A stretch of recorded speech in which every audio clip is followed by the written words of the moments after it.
Merdeka belajar wujud yang nyata. Raih mimpimu juga cita-cita. Generasi emas Indonesia. Profil pelajar Pancasila tanamkan di dalam dada. Profil pelajar Pancasila, cerdas berkarakter itu kita.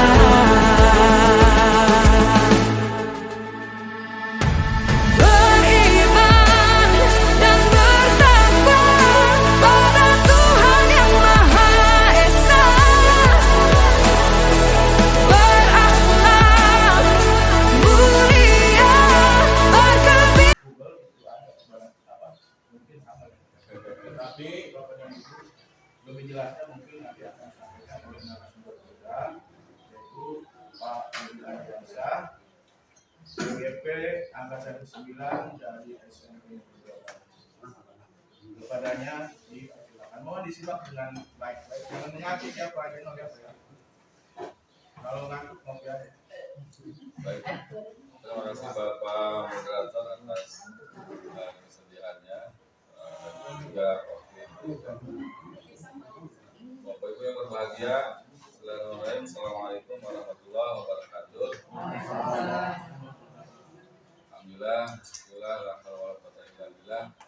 Saya bersyukur banget hari ini sebenarnya, walaupun rada deg-degan gitu, karena ini sesuatu yang baru apa yang disampaikan oleh Bapak tadi, dan kita tidak ada sebenarnya tidak ada kata selain harus siap melaksanakan.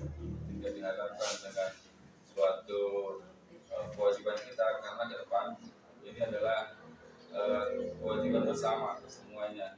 Maka terima kasih atas kehadirannya. Mohon maaf bila mengganggu kenyamanannya dalam proses pembelajaran di sekolah. Nah, kita dipastikan juga mendapatkan hak mereka. Terima kasih. Sebelumnya izinkan saya untuk berdiri, Bapak Ibu. Masih semangat? Goreng pisang masih banyak. Boleh ada sedikit dari kita biar kita semangat. Ada tepuk semangat ya. Tepuk semangat, prok se, prok. Nanti tangannya begini. Prok se, prok ma, prok semangat begini. Dua ya. Yang satunya se, ma, semangat sempurna. Siap. Ayo Pak. Tepuk semangat. Semangat.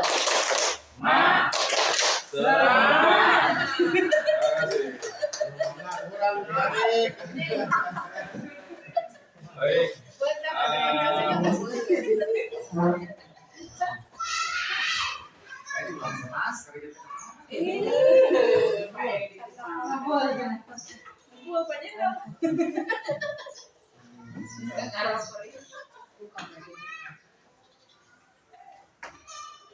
Alhamdulillah.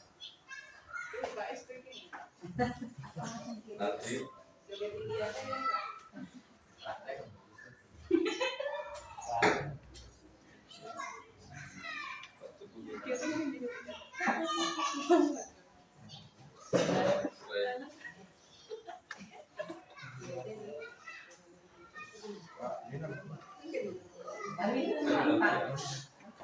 baik Bapak Ibu, ini pada kesempatan kali ini saya adalah calon guru penggerak angkatan ke-9 Kabupaten Lebak dari SMPN 2 Baya.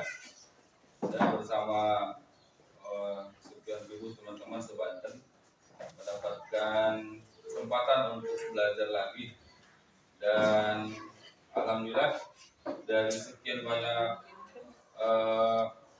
yang sudah kita lalui bersama itu saya tidak merasa sendiri. Terima kasih atas dukungannya dari Bapak Kepala Sekolah, terima kasih atas banyak-banyaknya, kemudian juga rekan sejawat Bapak Ibu guru di sini, kemudian juga fasilitas ya, sangat berterima kasih saya disupport luar biasa oleh masyarakat sekolah.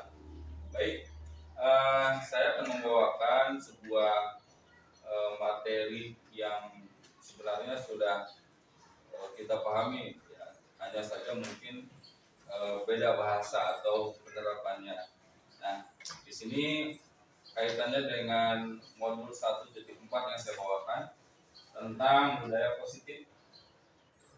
Dan budaya positif ini harus disebarkan agar kita semua paham dan bisa menerapkan dalam aplikasi sehari-hari. Maka menyebarkan pemahaman dan penerapan pengalaman seperti yang disampaikan oleh Pak Rusartono ya terkait dengan diseminasi. Baik. Tujuan kegiatan ini adalah untuk memenuhi tugas guru penggerak saya dalam aksi nyata modul 1.4 nanti di akhir sesi modul 1.4 berupa aksi nyata yang sebenarnya harus diupload ke YouTube, diupload ke PMPM dan sebagainya, dan harus disebarkan. Ada yang namanya berbagi praktik baik. Nah, ini mungkin ini juga salah satunya. Kemudian berbagi pengetahuan dan pengalaman apa itu budaya positif dan bagaimana menunjukkan budaya positif. Membuat perubahan kecil di sekolah untuk menciptakan budaya positif yang akan berdampak positif bagi sekolah, murid dan guru. Jadi kita nggak bisa positif sesoranganan, harus positif bareng-bareng sehingga nanti hasilnya juga bisa kita nikmati semuanya.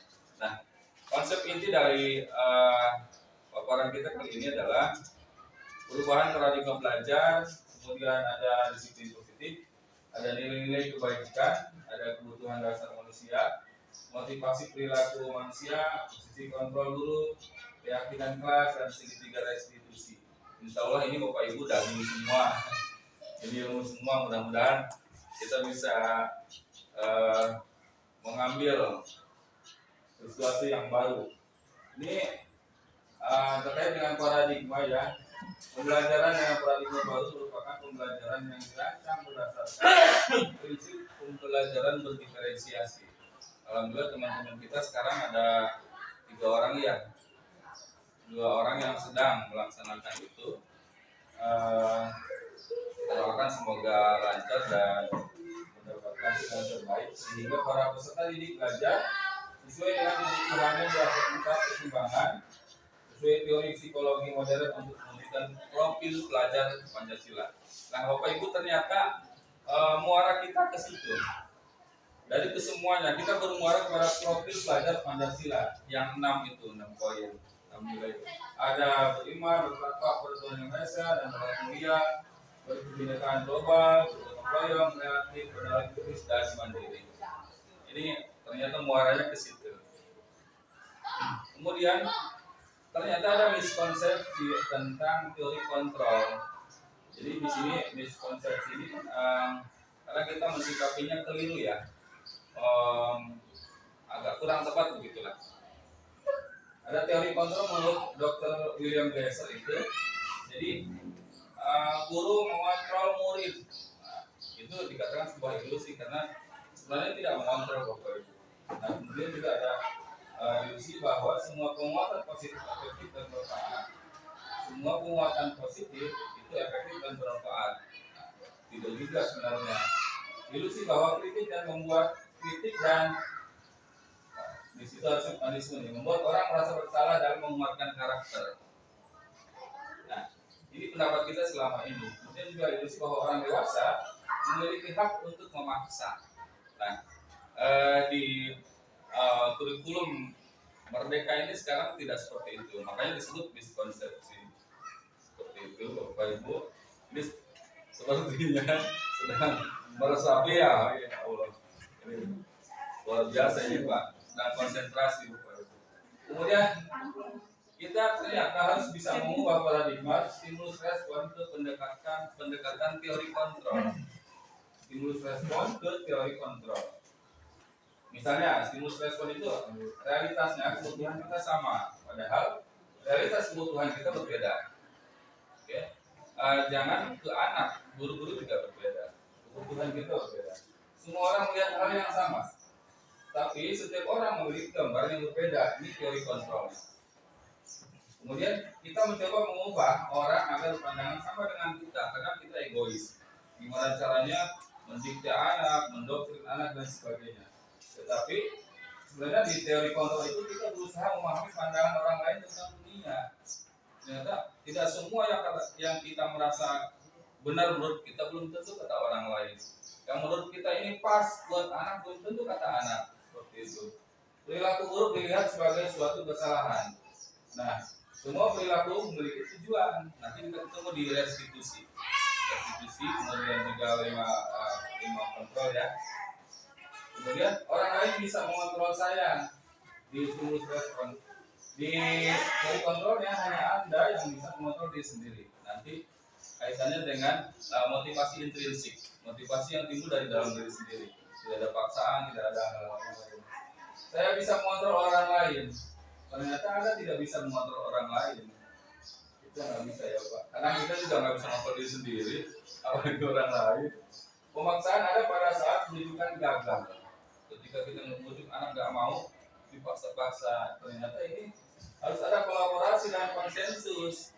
Ya, ada sebuah keyakinan dengan anak, seperti ada perjanjian giliran seperti itu. Menciptakan pilihan-pilihan yang baru. Anaknya mau ngapain sih? Kita nggak bisa memaksakan. Kemudian model berpikir menang kalah, win or lose. Tapi di teori kontrol jadi win solution, berpikir menang-menang gitu. Jadi ini manfaat, nggak ada ketika ini manfaat, ini nggak manfaat. Tapi di teori kontrol semuanya manfaat. Seperti itu Bapak Ibu. Lanjut ya. Nah ini disiplin positif. Dia berasal dari kata disiplina yang berarti belajar, dari kata Latin, dari bahasa Latin. Artinya belajar. Jadi disiplin mengacu pada disiplin diri yang memiliki tanggung jawab terhadap apa yang dilakukannya berdasarkan nilai-nilai yang diyakini. Kemudian disiplin positif merupakan salah satu cara penerapan disiplin yang bertujuan untuk menumbuhkan kesadaran. Nah, ketika kita menerapkan disiplin, gimana caranya? Ada talenta anak yang muncul dengan sendirinya. Dia sadar sendiri, ya. Sehingga tadi muncul motivasi intrinsiknya dari dalam. Menumbuhkan kesadaran serta memberdayakan peserta didik tanpa imbalan, penghargaan, reward, ancaman atau hukuman. Kadang kita anak-anak siapa yang bisa menjawab, kasih uang 5.000. Nah ini seperti ini. Ini ada reward ya, ada reward. Di satu sisi mungkin baik, tapi di sisi lain ternyata itu tidak baik atau kurang baik. Nanti kita lihat. Sebagai pendidik, tujuan kita adalah menciptakan peserta didik yang memiliki disiplin diri sehingga mereka berperilaku mengacu pada nilai-nilai kebajikan yang universal, umum, dan global. Jadi juga versinya banyak gitu, tidak cuma satu poin doang ininya kebajikannya, poinnya banyak, banyak versi dan memiliki motivasi intrinsik dari dalam perubahan perilaku ke arah yang lebih baik. Jadi kita memotivasi anak agar tumbuh perilaku yang lebih baik. Kita lanjut. Ada nilai-nilai kebajikan yang diambil dari beberapa yang disahkan di beberapa sumber. Nilai yang disepakati bersama, lepas dari suku bangsa, agama, bahasa maupun latar belakangnya. Nilai kebajikan. Contoh nilai kebajikan dari sebuah institusi atau organisasi. Kita tahu bahwa di P5 ada profil pelajar Pancasila yang 6 poin itu: lima takwa, peraturan yang maha, berlaku mulia, menggunakan global, gotong royong, mandiri, kreatif, dan bernalar kritis. Ternyata ada di IB primary years itu ada SD gitu ya, sekolah SD primary, sekolah SD itu mereka menerapkan juga ternyata ada toleransi, rasa hormat, integritas, mandiri, menghargai, antusias, empati, keinginahuan, kreativitas, kerjasama, kreatif, komitmen. Ini lebih kompleks lagi karena memang anak-anak SD kita tahu sendiri mereka kebutuhannya banyak dibanding dengan orang yang sudah dewasa dari mereka. Kemudian menurut life skill atau keterampilan hidup ini ternyata dapat dipercaya, lurus hati, mendengar yang aktif, tidak merendahkan orang lain, memberikan yang terbaik dari diri. Ini hubungannya dengan di perusahaan ya, terkait dengan manajemen, bagaimana cara kerja, etos-etosnya seperti apa dan sebagainya. Ini nilai-nilai kebajikan. Kita next. Yang jelas motivasi intrinsik yang baik ya. Makanya harus sesuai dengan budaya positif. Nah ini terkait dengan hukuman, konsekuensi dan restitusi. Ada perbedaan yang sangat fundamental dari ketiga ini. Kalau hukuman itu biasanya tidak terencana atau tiba-tiba. Murid tidak tahu yang akan terjadi jika tidak akan dilibatkan. Bersifat satu arah, kemudian berupa hukuman psikis atau fisik. Nah, kita sudah paham ya hukuman. Konsekuensi terencana disepakati sesuai peraturan. Murid tidak dibuat tidak nyaman. Murid tetap dibuat tidak nyaman. Sikap guru selalu memonitor murid. Ini konsekuensi. Nah, beda dengan restitusi. Kalau restitusi ini proses menciptakan kondisi bagi murid untuk memperbaiki kesalahan. Proses kolaboratif yang mengajarkan murid untuk mencari solusi sendiri. Jadi kemarin saya sudah memanggil Marwan dan Sipa ya terkait dengan restitusi. Saya memakai segitiga restitusi. Nanti kita akan ketemu. Next. Nah, ternyata ketika ada penghargaan itu dengan secara tidak sadar dan tidak sadar kita sedang menghukum anak. Menurut Al-Fikon, saat kita berulang kali menjanjikan hadiah pada anak-anak agar berperilaku bertanggung jawab, atau kepada seorang murid agar mempelajari sesuatu yang baru, atau kepada seorang karyawan agar melakukan pekerjaan yang berkualitas, kita sedang berasumsi mereka tidak dapat melakukannya. Artinya pada saat itu kita harus sadar bahwa kita ternyata tidak paham keadaan anak. Siapa tahu anak itu sebenarnya mau, kalaupun tidak ada reward, kalaupun tidak ada penghargaan, atau mereka tidak akan memilih untuk melakukannya. Bahkan jadi bersikap opposite ya, balikannya akhirnya. Nah, kemudian pengaruhnya ada jangka pendek dan jangka panjang. Mungkin secara jangka pendek bagus untuk menstimulus anak biar semangat dalam berbuat sesuatu. Tapi jangka panjangnya ini memanjakan anak, seolah dia kehilangan motivasinya nantinya. Lama kelamaan ini kehilangan motivasi anak. Jadi motivasinya penghargaan, hadiah seperti itu. Nah, kita lanjut Bapak Ibu. Nah ini 5 posisi kontrol dulu. Guru itu punya 5 posisi kontrol. Bapak Ibu kita tinggal pilih mau jadi penghukum, mau jadi pembuat rasa bersalah, mau jadi teman atau pemantau atau manajer. Nah, ini kesemuanya ada pada diri kita sebagai seorang guru. Penghukum, biasanya ada suaranya tinggi, kamu dan lainnya. Bahkan kata-kata kasar ya, sambil mulut, sambil kecap pinggang, ya, sambil mencap-mencap, bahasa daerah luar dan sebagainya. Nah ini penghukum. Kemudian membuat rasa bersalah, ini lebih ini lagi mendaunkan anak. Kelihatannya adanya suara, nyaliri, memelas halus, tapi sebenarnya ini membuat anak down. Kemudian teman, habisnya ini berlaku pada wali kelas ya. Ada suara ramah, akrab, bercanda, bentuk tubuhnya enak dilihat, gesturnya merapat pada murid, matanya tidak melotot seperti itu ya, dan senyum, seperti itu aja teman. Kemudian pemantau, ada suara kata, nggak ada ini nih, nggak ada gaya bahasanya biasa aja. Nah kalau manajer justru ini kita diarahkan harus sebagai manajer Bapak Ibu, ada suara tulus, bahasa tubuhnya tidak kaku, mendekat ke murid enak gitu. Nah di filosofi Gajah Dewantara itu ada yang disebut sebagai guru menghamba pada murid. Ada kata-kata seperti itu. Di awal saya sempat protes ke teman-teman juga ini sama. Kenapa sih kita harus menghamba pada murid? Ternyata untuk memerdekakan anak itu kita tidak bisa apa sih namanya, kalau Bung Karno bilang dia bikin puisi, Bung Karno itu saya melihat sawah yang menghijau dengan padinya yang montok, sesungguhnya saya melihat Indonesia. Ketika saya melihat pantai dengan debur ombaknya yang gemuruh, pasir pantai yang bagus, sesungguhnya saya melihat Indonesia. Artinya apa yang dilihat itu Indonesia yang beliau lihat. Nah kita sama. Ini kita yang harus kita lihat golnya kita itu adalah murid peserta didik, bukan apa-apa ya, bukan salary yang bagus, salary honor yang gede dan sebagainya sebenarnya. Nah, yang dikembalikan ke arah situ.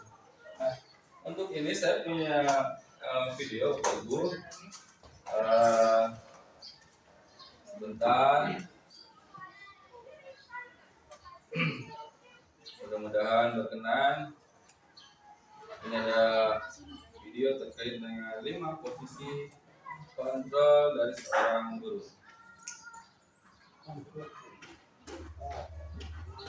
Hanya suaranya tidak.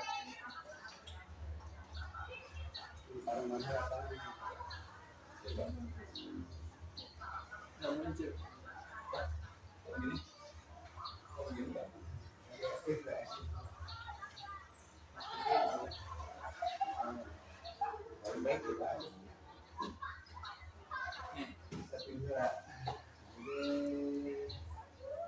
Jadi yang tadi harus di close dulu ya harusnya.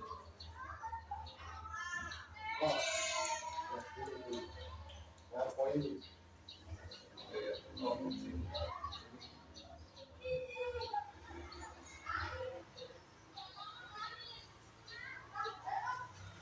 Oh, tadi sudah. Sebagai pemantau ya, mantau kalau baca Ada ya. mantau ya.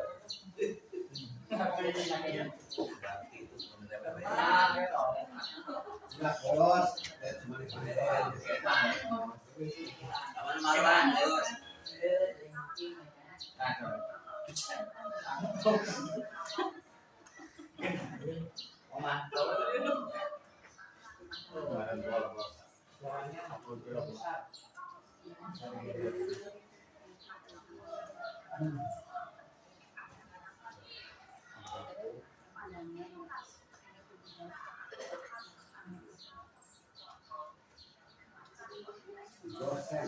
Baik.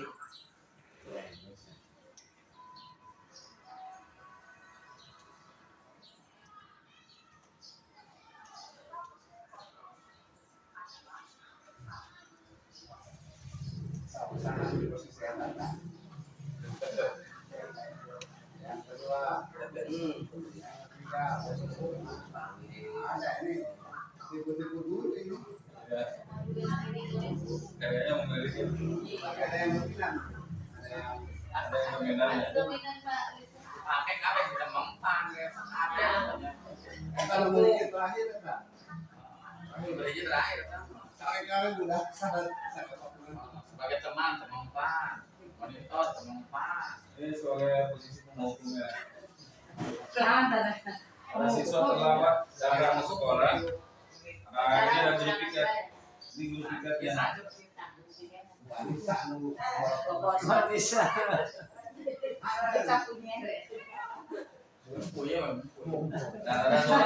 ada suara tinggi untuk kepinggang, ya kan?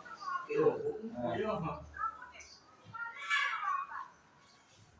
tapi menurut saya mah ini Pak, orang-orang seusia saya ke atas itu juga tidak terlepas dari pengalaman belajar waktu SD, SMP ya.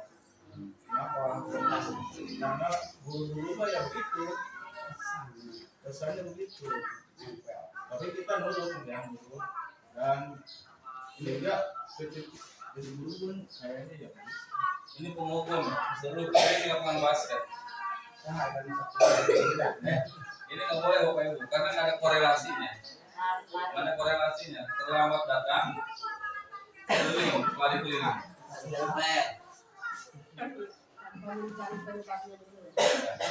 Kecuali misalkan bagian PJOK ya, terlambat anak boleh tuh lari.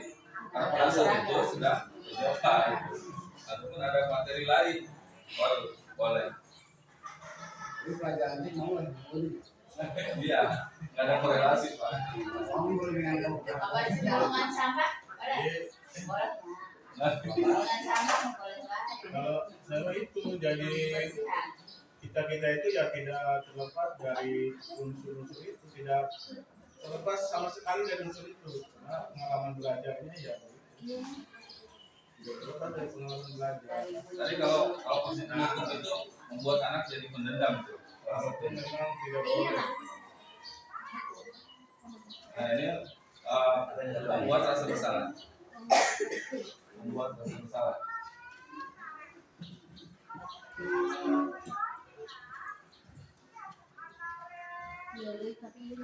Baru.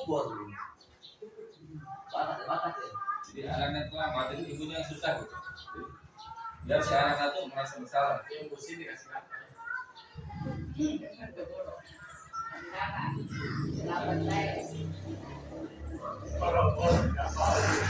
Salah. Nah, dulu bawa sekolah, ya kan? Anak juga diminta tanggung jawab gitu.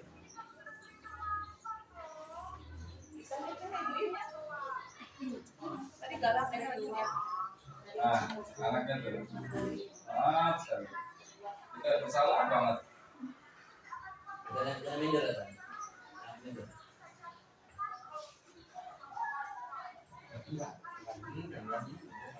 Anak dia berdaun namanya. Waalaikumsalam. Mari kita lanjutkan kembali dan berdoa oleh Tuhan. Tadi ada lewat ya, tidak mengucapkan salah. Karena saya pikir kalau ini utamanya tadi bikin salam sampai. Baik, sesi apa? Sudah jauh. Masih buat materi terkait dengan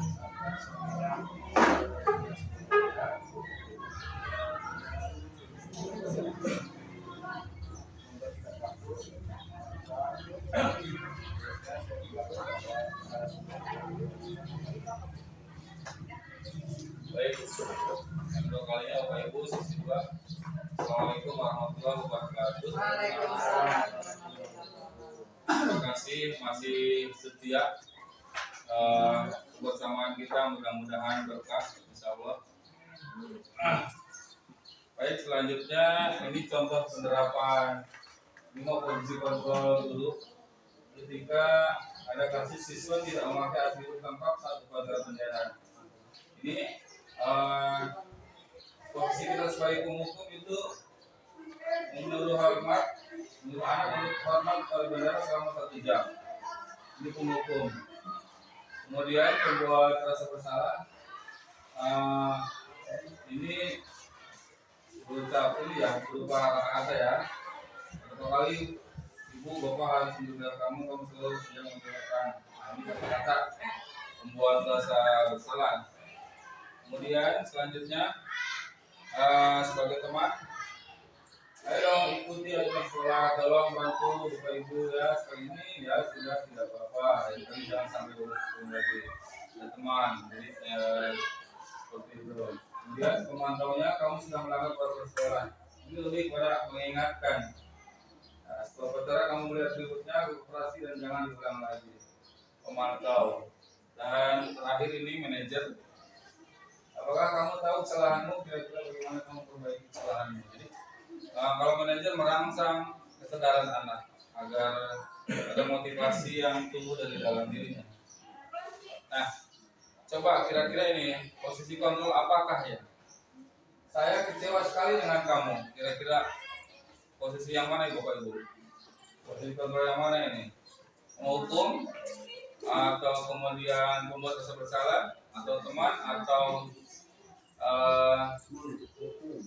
ya manajer Buat rasa bersalah. membuat rasa bersalah. Kita lihat. Oke, 100 untuk berdoa. Berarti udah ini Pak, udah diterapkan ini pembelajaran. Lanjut, kamu tidak pernah benar melakukannya. Ini apa nih? Kamu tidak pernah benar melakukannya. Ya. Kira-kira apa nih? Kata Pak ini penghukum, memantau, Udah lihat? Ya, 100 untuk Medi. Ya, Bukdo ya Medi. Pak Edi dikuasai sebenarnya. Udah cakep nih. Apa rencanamu untuk menyelesaikan masalah ini? Oke. Ini sepertinya Reguce ini. Wih, Reguce 100 untuk Reguce. Lanjut ya. Ayolah, lakukan demi Bapak Ibu ya. Ini teman. Maka ini adalah asik teman. Ayo teman. Kamu tidak pernah mendapatkan nilai jika tidak mengerjakan tugas. Oke. Tadi apa tuh? Memantau. Memantau ya. Coba kita lihat. Ini udah lulus ini Pak. Kalau nggak sudah lulus ini. Ibu-ibu nih luar biasa. Waduh. Keyakinan kelas nih. Mengapa harus keyakinan kelas? Mengapa bukan peraturan kelas? Ya, kata si bapak ini begitu. Karena keyakinan kelas adalah berupa nilai-nilai kebajikan, prinsip-prinsip universal yang disepakati bersama. Jadi bukan keyakinan sendiri tapi keyakinan kelas karena dibuatnya bersama, disepakati bersama. Kemudian tidak melihat latar belakang suku, bangsa dan sebagainya. Ini yang tadi dia sebut universal. Maka seseorang nanti akan tergerak kalau dia ada motivasi intrinsik dalam dirinya, dia akan tergerak untuk semangat menjalankan keyakinannya yang disepakati. Jadi, seperti itu ya. Kita lanjut. Pembentukan keyakinan kelas. Ini kemarin saya sudah di kelas 8 nih. Kelas 8 tadi kelas 7. Ini keyakinan kelas bersifat lebih abstrak daripada peraturan yang lebih rinci dan konkret. Nah, keyakinan kelas berupa pernyataan universal, pernyataan keyakinan kelas senantiasa dibuat dalam bentuk positif. Kemudian hendaknya tidak terlalu banyak sehingga mudah diingat dan dipahami. Kemudian diterapkan di lingkungan tersebut, warga kelas hendaknya ikut berkontribusi dalam pembuatan keyakinan kelas. Sehingga nanti ketika ada yang melanggar, nanti mereka akan katakan kalau tidak dilibatkan. Oh, yang itu siapa? Saya nggak ikut. Makanya harus terlibat semuanya. Ini ya, Ibu. Kemudian contoh keyakinan kelas. Nah, ada hormat misalnya. Kami yakin bahwa sangat penting untuk menghormati semua orang dan barang milik orang lain. Hormat terhadap guru, terhadap teman. Kemudian bekerja di sini bisa kerjasama ya. Kami meyakini bahwa sangat penting untuk mengerjakan segala pekerjaan atau mengikuti kegiatan yang telah dijelaskan. Terkait misalnya piket, jadi piket itu di sini. Semua yang ada di piket, misalnya diterima dan diteliti. Kami meyakini bahwa sangat penting untuk merasa diterima pada satu kelompok dan saling peduli satu dengan yang lainnya. Jadi tidak ada gap-gapan, tidak ada geng-gengan terus ada tuh ya sudah di kelompok ini, nah kayak gitu. Tidak ada. Jadi keyakinan kelasnya. Nah, terkait dengan tiga restitusi ini dia merupakan suatu proses dialog yang dijalankan oleh guru atau orang tua agar memastikan murid yang mandiri dan bertanggung jawab. Ketiga restitusi itu sendiri adalah ada tiga: menstabilkan identitas, kemudian validasi tindakan yang bersalah, kemudian juga menanyakan keyakinan. Nah ini seperti itu Bapak Ibu. Nanti coba kita lihat. Nah ini yang menstabilkan identitas. Berdasarkan prinsip membuat kesalahan adalah bagian dari proses pembelajaran. Jadi setiap orang kalau nggak bisa berbuat salah maka dia tidak akan belajar. Kenapa kita harus jatuh? Karena kita akan bangkit. Kenapa harus berbuat salah? Karena suatu saat kita akan menyadari bahwa itu bahwa hal tersebut salah. Maka ada proses untuk memperbaikinya. Berbuat salah itu wajar. Ini biasanya kata-kata yang disampaikan oleh kita sebagai guru untuk menstabilkan identitas murid. Berbuat salah itu wajar. Tidak ada manusia yang sempurna. Ibu bapak juga pernah melakukan itu. Nah ini biar anak tidak tidak merasa bersalah, down dan sebagainya.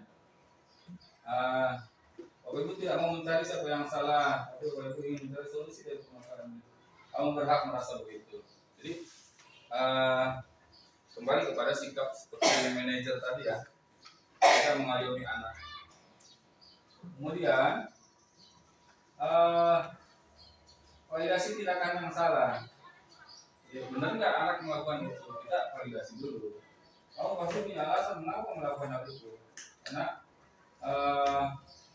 setiap anak ternyata bahkan kita ketika kita berbuat sesuatu entah itu benar ataupun salah, kita punya keyakinan bahwa itu memang harus kita lakukan gitu. Ya. Ada yang anak itu berbuat seperti itu karena dia ingin memenuhi kebutuhannya, dia butuh apa terpenuhi. Walaupun dengan cara yang tidak benar tadi. Nah, ini pemenuhannya. Nah, harus kita validasi. Padahal kamu bisa melakukan hal yang lebih buruk dari ini ya, divalidasi.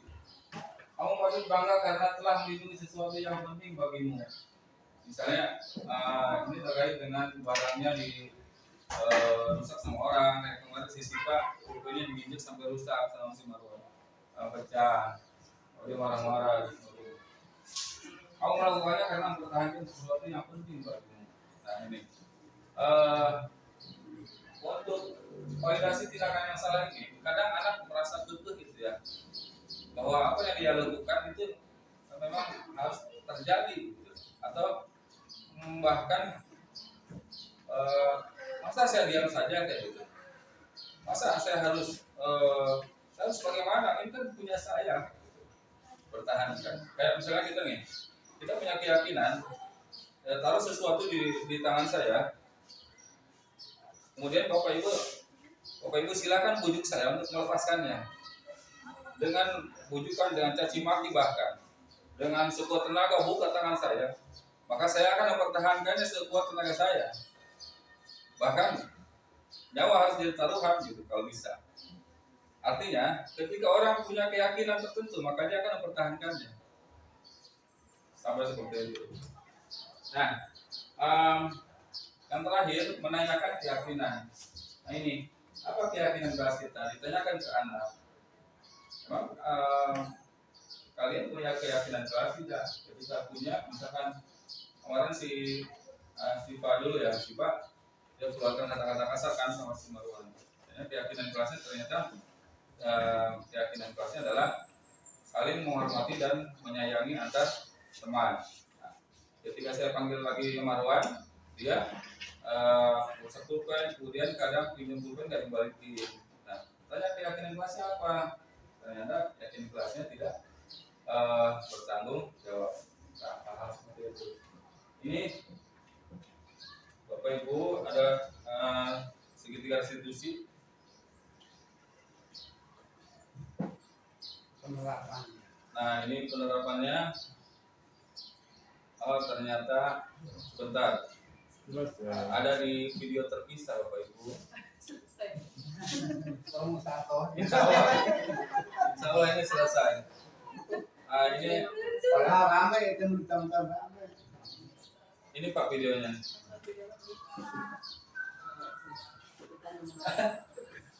Ini bintang filmnya. Sayang suaranya ya. Bukan siapa yang nangis saya tapi dia.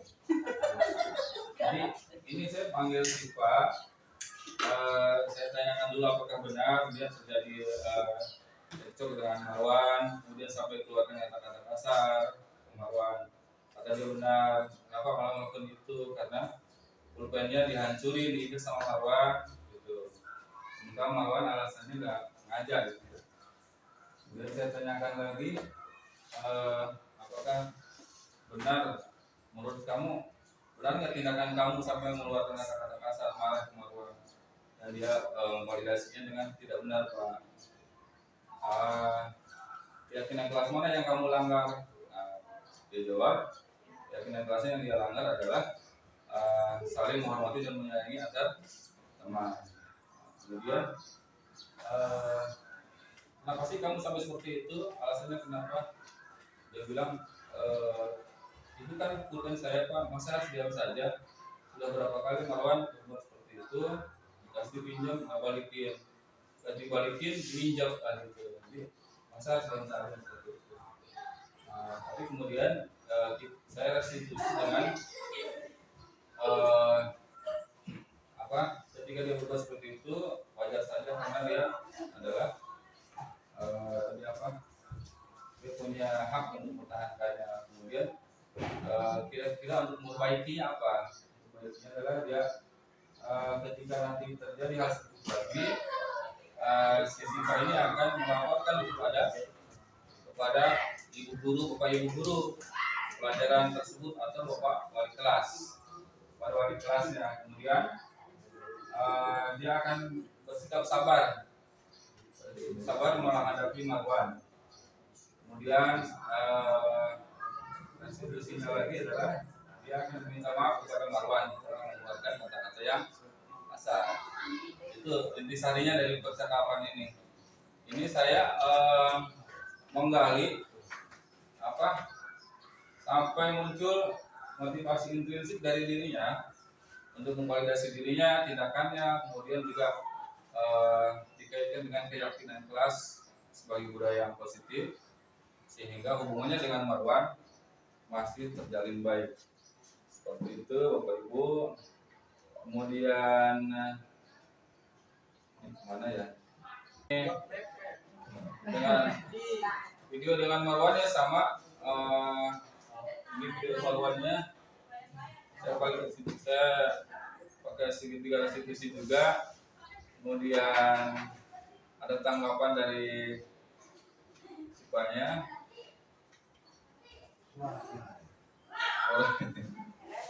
Jadi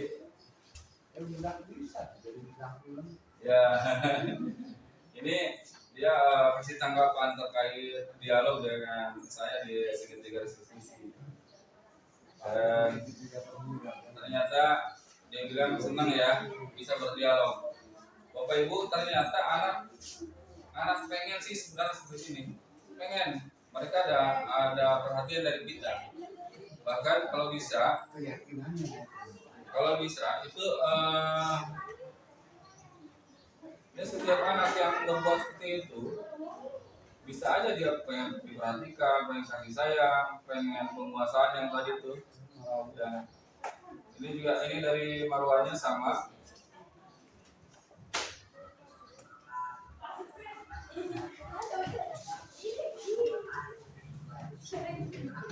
Tangannya lihat.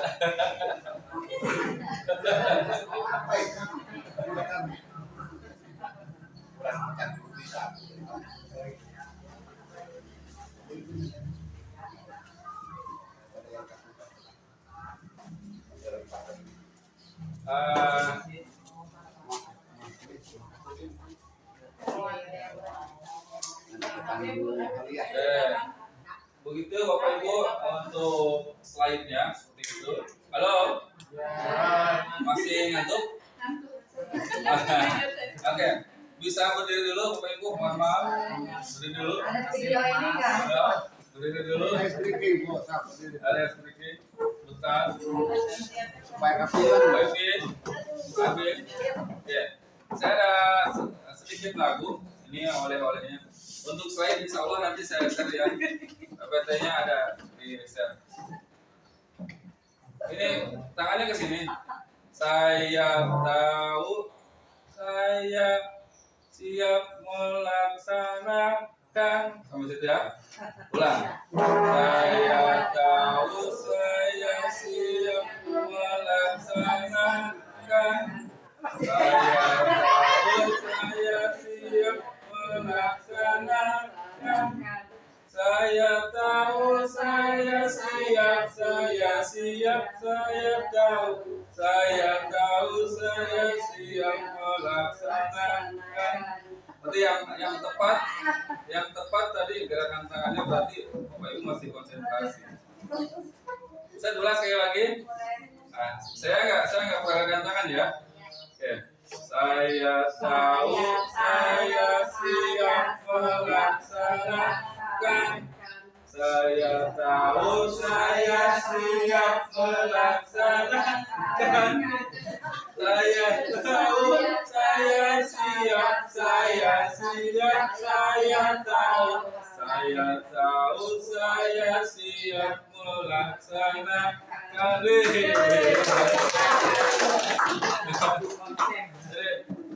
Bapak Ibu, kita sudah tahu apa itu budaya positif. Sedikit banyaknya mudah-mudahan banyak ya yang berbekas di hati kita. Kemudian ada niatan motivasi intrinsik dari dalam tubuh kita, dari dalam diri kita untuk sama-sama kita berkolaborasi bersinergis melaksanakan keyakinan kelas, keyakinan sekolah sehingga terbentuklah visi yang diharapkan oleh sekolah, oleh bapak kepala sekolah, oleh bapak ibu dan guru, oleh anak-anak, oleh orang tua dan semua masyarakat sekolah.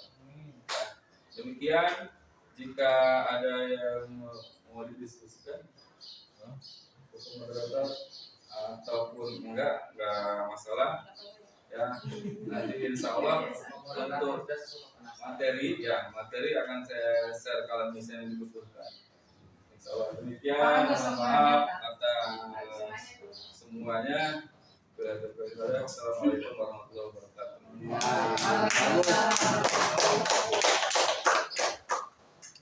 Demikianlah Bapak dan Ibu semuanya yang telah disampaikan oleh narasumber. Barangkali dari penyampaian Bapak narasumber ada mungkin yang harus ditanyakan. Kalau saya sendiri sih berharap bahwa Bapak Ibu tidak paham. Kenapa? Dalam arti kan kalau tidak paham nantinya bisa belajar, bisa bertanya, baik belajar mandiri ataupun bertanya pada yang dianggap sudah mampu begitu. Artinya bahkan kalau sudah paham ya mungkin kedepannya tidak terlalu ya, jadi lebih baik tidak paham. Nah, oleh karena itu terbuka sekali ya Pak ya, karena juga untuk pertanyaan mungkinnya diskusi dan lain sebagainya. Oleh karena itu dipersilakan kepada Bapak dan Ibu untuk menyampaikan apa yang ingin disampaikan, apa yang ingin ditanyakan. Silakan Pak Agus. Tidak ada. Lihat dulu. Dibahasa. Sofa dibahasa. Iya, ini lagi di syuting loh.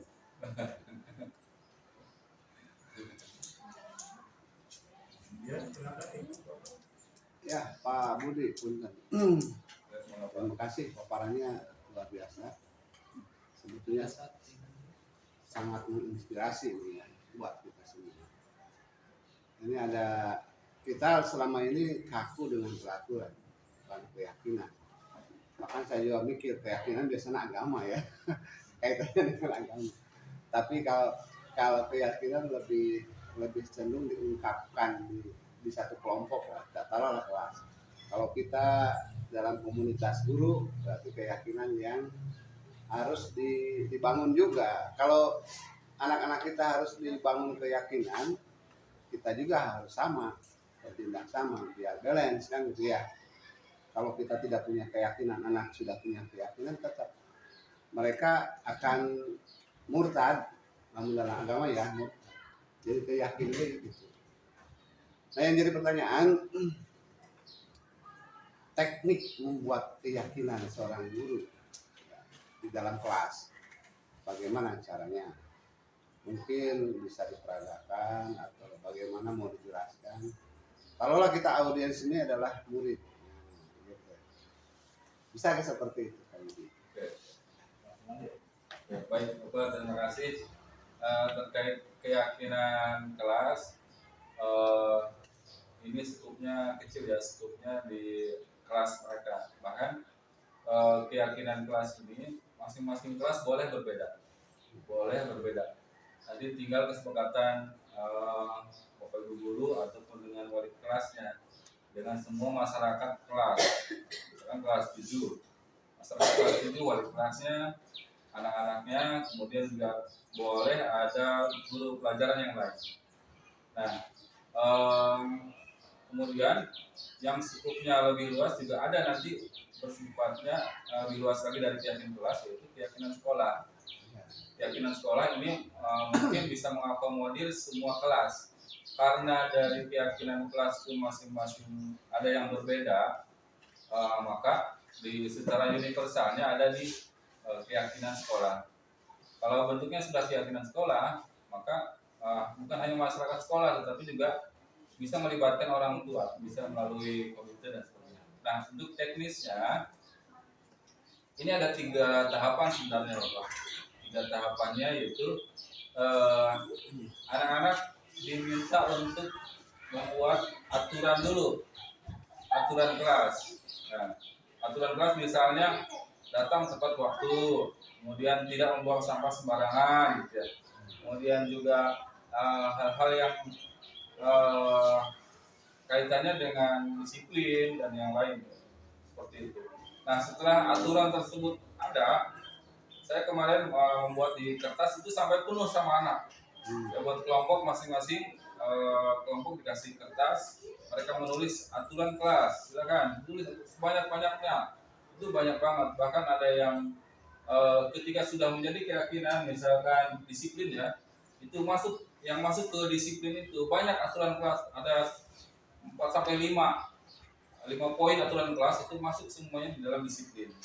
Nah, ketika sudah terbentuk aturan kelasnya, ditempel di papan tulis, kemudian mereka saling lihat tuh antar kelompok, kok ini beda, nah, nggak masalah.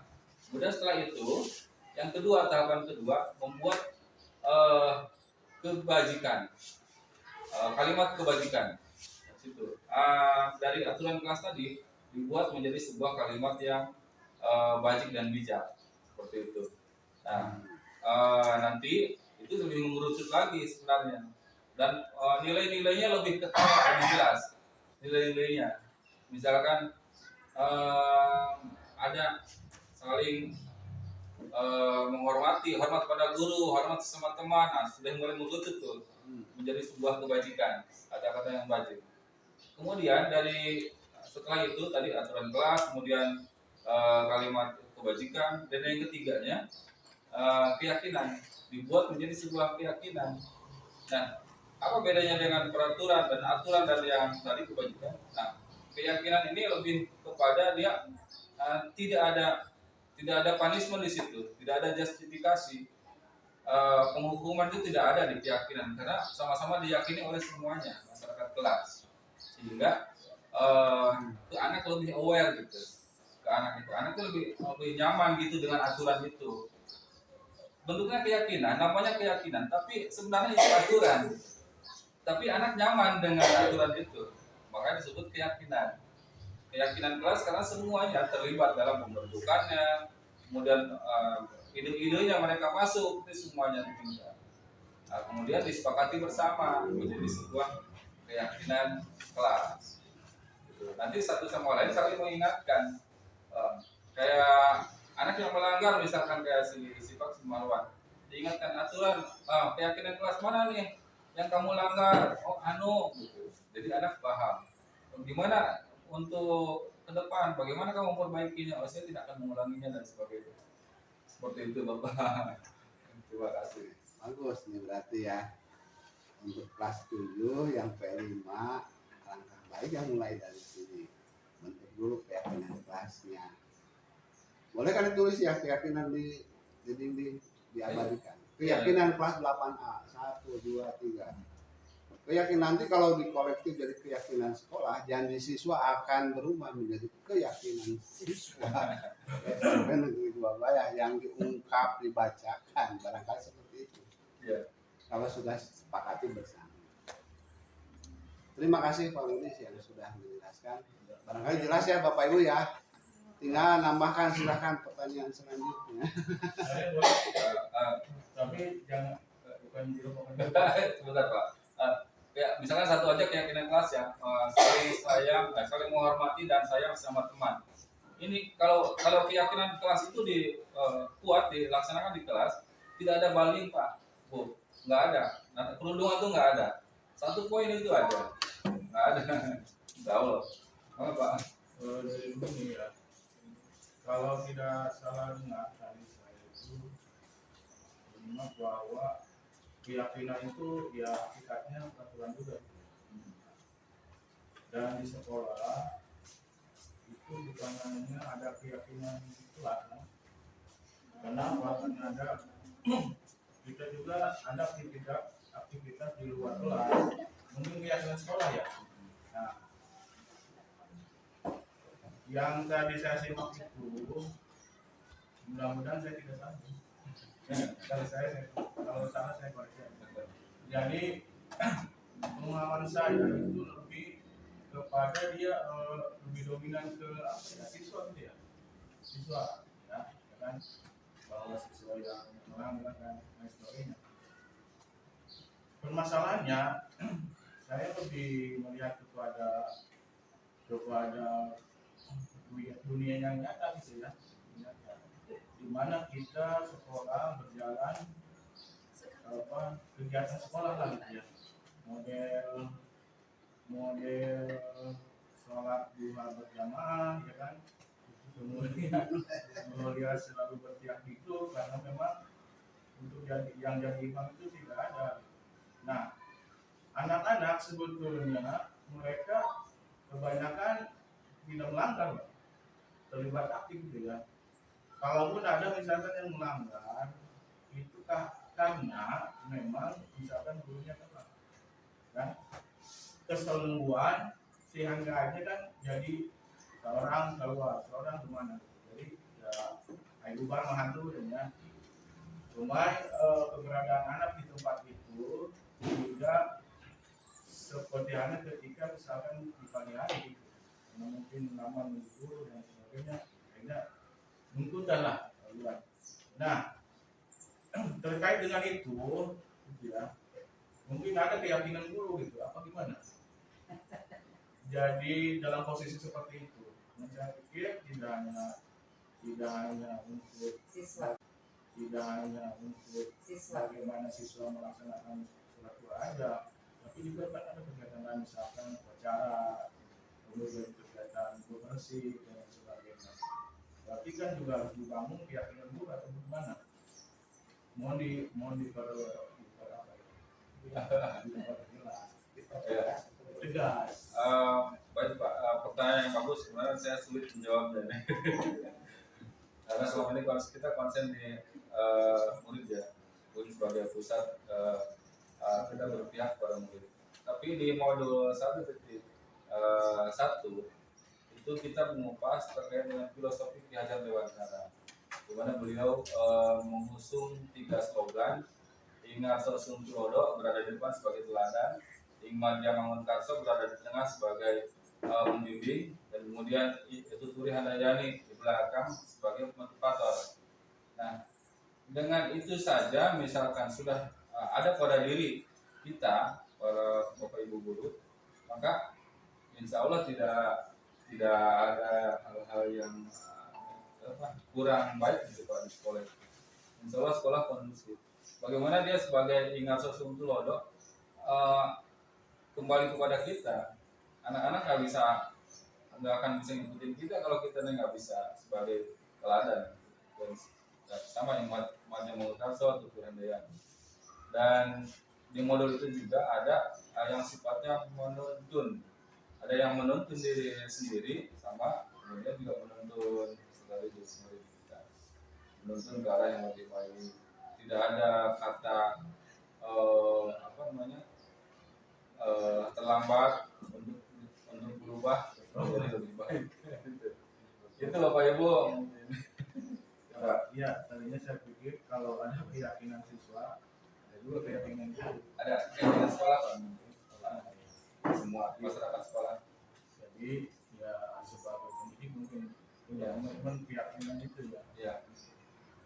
Makanya ketika ada keyakinan sekolah yang membuatnya semua masyarakat sekolah terlibat. Malah begini loh, saya ya mungkin beda kasusnya ya.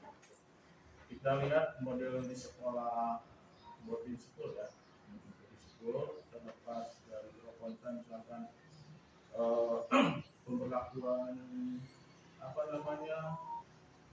reward dan punishment itu terlalu apalah gitu ya. Tapi yang jelas itu saya lihat lebih tertib gitu. Beda halnya dengan sekolah reguler seperti kita gitu. Cuma hanya bisa iya. Untuk di boarding school misalkan memang saya jadi teringat kata Pak Agus Hartono sebagai iya motivator. Begini, pernah bertanya apakah memang tidak ada rujukan atau acuan para ahli yang notabene yang beragama Islam ulama lah gitu ya. Selama ini kan kita hanya psikologi modern, pendidikan modern, Sigmund Freud atau siapalah namanya gitu ya. Sementara justru yang menjadi basis kita pendidikan Islam, akhlak Islam itu terpinggirkan seolah-olah harus gitu ya. Kata saya jawabannya pada waktu itu karena saya adalah bukan pendidikan saya dari UI ya iya dulu ya. Itu ada Pak, kalau di sekolah ada kental bahkan. Jadi berimbang antara yang dia cendekia modern dengan ulama.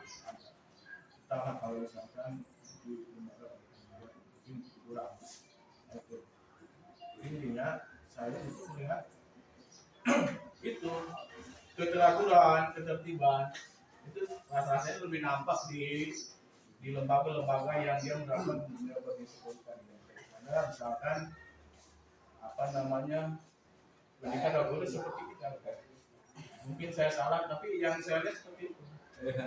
Betul Pak, betul. Pak Iwan coba to the point aja gitu. Oh ya, ya intinya gini Bu, saya melihat misalkan ya sekolah yang boarding school itu kan mereka menetapkan peraturan, ya, yang mungkin menurut kacamata tadi keyakinan juga ya.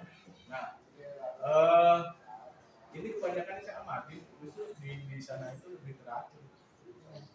Maksud Pak Iwan mungkin yang saya tangkap, Ya. bisakah keyakinan kelas keyakinan siswa diterapkan di keyakinan guru ya?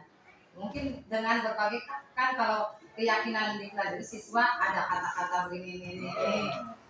Bisakah itu kita juga dijadikan keyakinan guru dengan ya label-label yang memberikan motivasi gitu. Nah itu diantaranya mungkin seperti itu.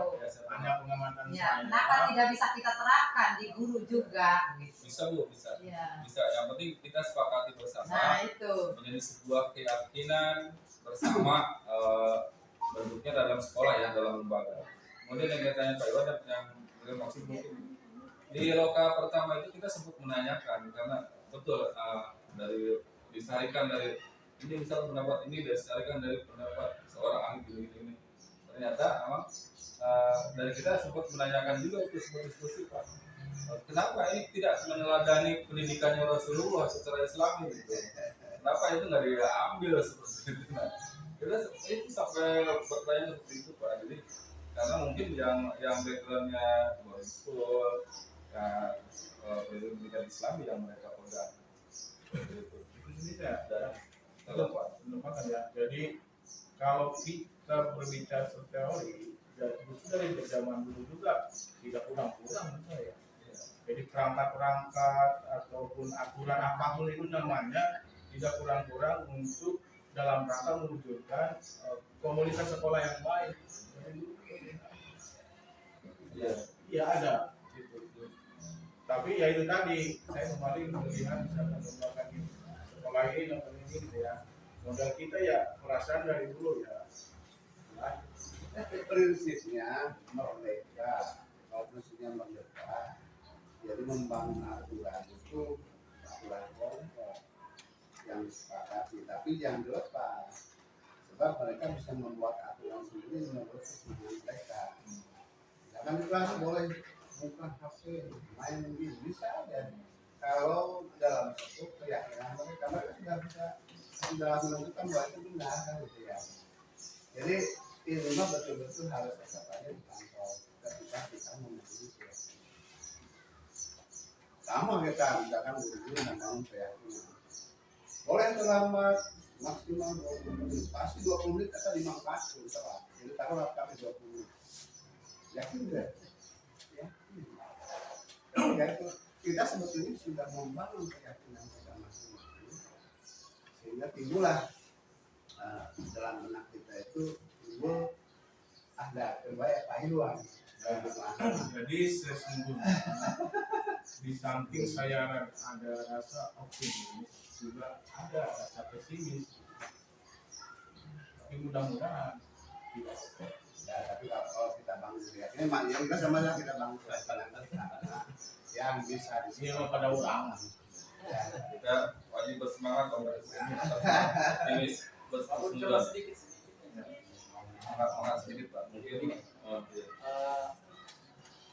karena budaya positif yang ingin diterapkan di sekolah. Jadi sekolah menerapkan bagaimana kurikulum mereka sepertinya mengarahkan bagaimana budaya positif itu bisa diterapkan di sekolah tanpa menyakiti atau memberatkan siswa.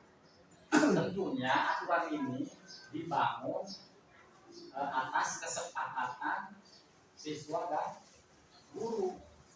Misalkan mengenai datang ke sekolah gitu ya, itu kan dibangun bahwa ini ada aturannya, keyakinan dibangun. Jadi dimusyawarahkan dengan siswa enaknya seperti apa. Kalau misalkan yang terlambat itu ya, hukumannya seperti apa. Jadi hukumannya itu jangan sampai menyakitkan siswa. Jadi dibuat kesepakatan gitu ya. Cuma kita kesulitannya itu yang kalau ada aturan pasti ada hukuman. Kalau misalkan tidak ada hukuman, aturan tidak akan kuat. Macam misalkan contoh ada ya yang mencuri wajib, misalnya kopi yang biasa tidak ada aturan yang membeli lepaskan aja. Itu aturan itu tidak akan tegak. Nah, cuma kebingungannya itu memilih hukuman ya. Jadi hukuman itu menentukan hukuman itu berdasarkan musyawarah juga dengan siswa dan guru gitu ya. Tapi hukumannya itu jangan sampai ada yang menyakitkan, intinya masih siswa itu seperti itu. Jadi dalam kurikulum mereka itu tidak ada yang tertindas. Jadi supaya punya kebebasan si murid itu. Jadi murid tidak tertindas, guru juga ini. Tapi kita mengikuti aturan-aturan yang kita sesuai target kita. Jadi kebingungannya itu bagaimana membuat aturan atau hukuman tapi yang tidak menyakitkan siswa itu gimana solusinya? Iya. Mas Dewa.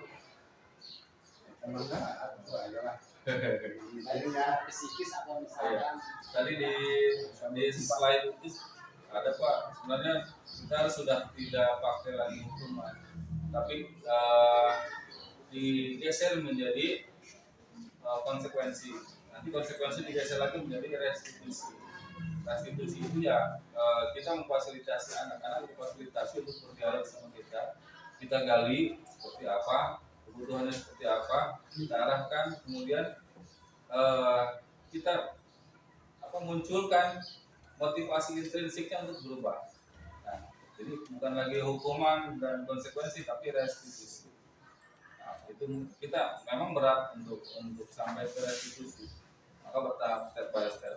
Dan kalau masyarakat sekolah kita berjibaku, bersinergi, semua insya Allah bisa bahas.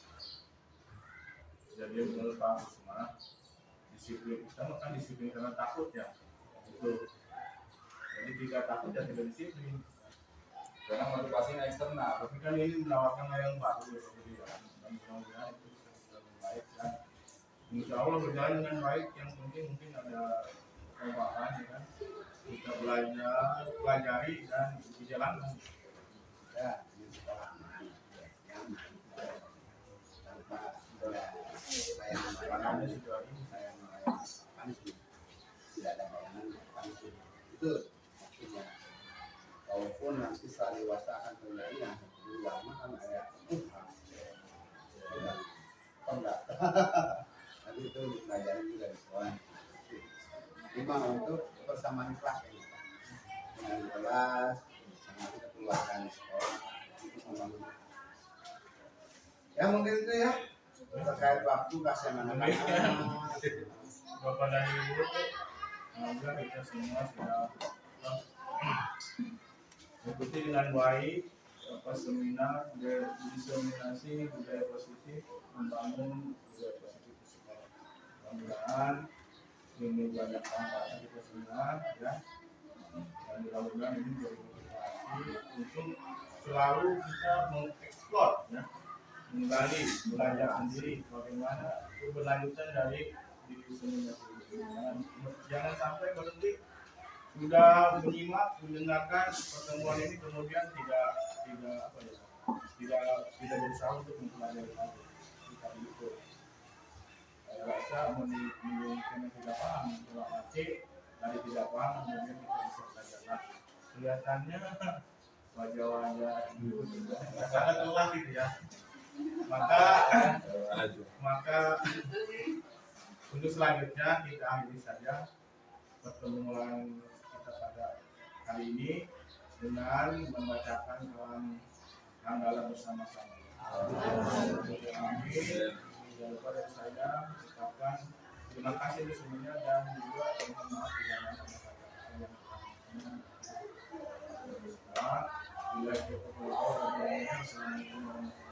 tepuk tangan buat narasumber. Terima kasih semuanya Bapak Ibu. Dan ruang selanjutnya yang jadi moderator adalah Pak Andi.